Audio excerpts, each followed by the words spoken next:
Alright, Assalamualaikum warahmatullahi wabarakatuh.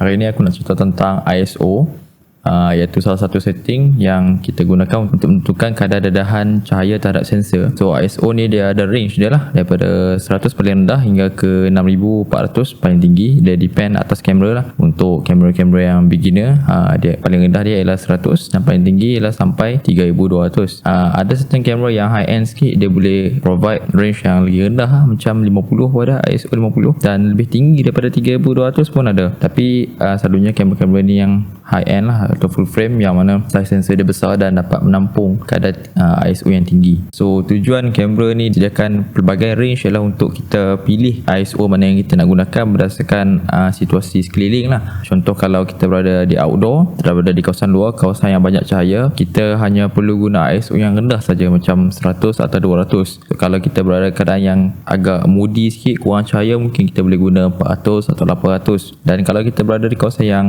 agak malap atau gelap, kita boleh gunakan ISO yang lebih tinggi, macam 1600 ataupun 3200. So tujuan ISO yang digital ni diwujudkan dalam kamera ialah untuk memberi sedikit bantuan ataupun sedikit catalyst untuk gambar kita, di mana sensor ni dia sensitif terhadap cahaya kan. So semakin tinggi ISO yang kita pakai, dia meningkatkan kita punya kamera ni dapat meningkatkan lah dia punya sensitivity terhadap cahaya. Maknanya kalau keadaan tu agak malap ataupun agak gelap, so dengan menggunakan ISO yang tinggi, dia menaikkan sensitivity sensor tersebut yang membuatkan dia boleh dapat tangkap lebih banyak cahaya. Kalau zaman kamera filem dulu, bila kita nak menentukan gambar apa yang kita nak ambil, kita akan memilih filem apa kita nak pakai kan.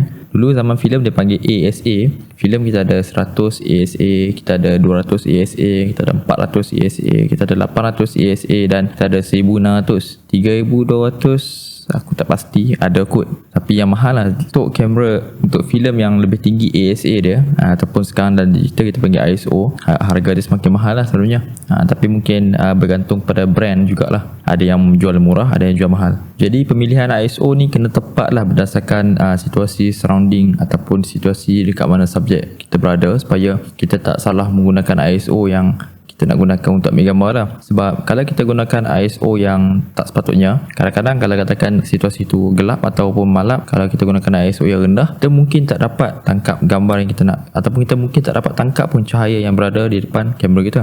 Jadi sebab tu kita kena pilih ISO yang tepat sebelum kita mengambil gambar. Jadi kadang kalau kita pilih ISO yang dia bukannya tak boleh guna ISO yang tak sepatutnya, tapi kalau kita menggunakan ISO yang terlalu tinggi, katakanlah dalam satu situasi itu kita menggunakan ISO yang tinggi, dia boleh mewujudkan noise ataupun artifact lah dalam gambar kita.